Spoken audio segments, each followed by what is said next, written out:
स्वागत है आपका स्पेशल टूल सीरीज के नए वीडियो में। वीडियो के इस भाग में जानेंगे सिलेंडर बोर गेज क्या होता है। सिलेंडर बोर गेज एक ऐसा टूल है जो किसी कंपोनेंट के बोर के डायामीटर यानी इसका साइज नापने में काम आता है।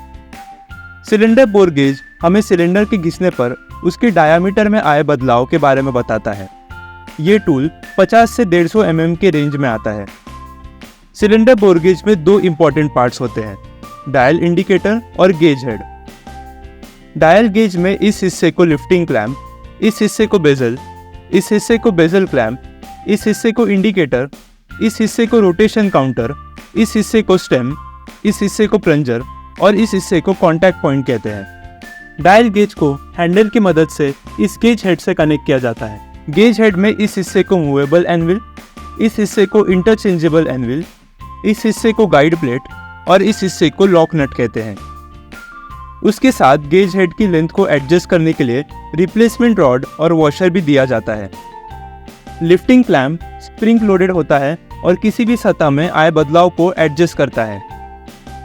बेजल घूमता है और बोर गेज की रीडिंग को 0 पर सेट करने के काम आता है।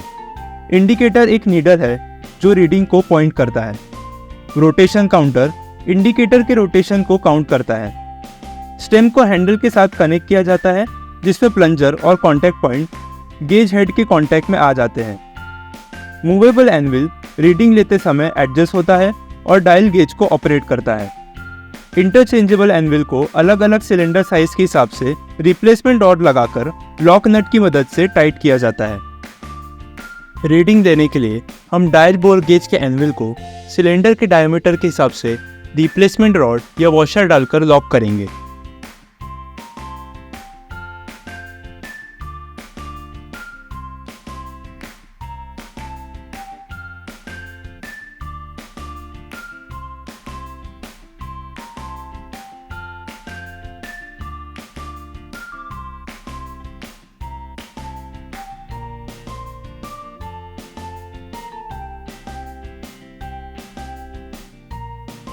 अब टूल को सिलेंडर से बाहर निकालकर माइक्रोमीटर की मदद से डायल बोर गेज के एनविल का मेजरमेंट लेंगे और उसे नोट करेंगे।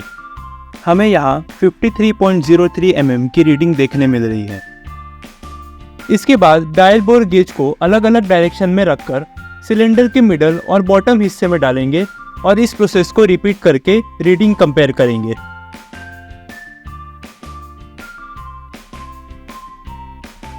हमें यहाँ 53.13 mm की रीडिंग देखने मिल रही है।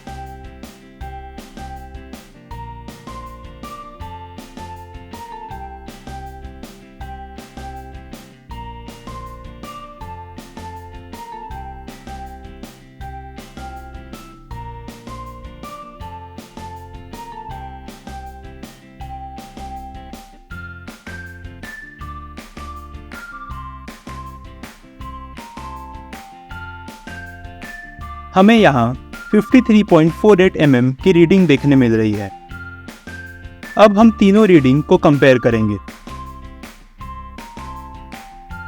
रीडिंग में ज़्यादा अंतर आने का मतलब है सिलेंडर वियर हो चुका है और बोर करने की ज़रूरत है।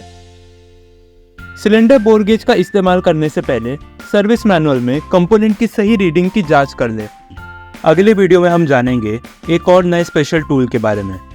अगर आपने अभी तक चैनल को सब्सक्राइब नहीं किया है तो अभी करें और बेल आइकन को प्रेस करना ना भूलें।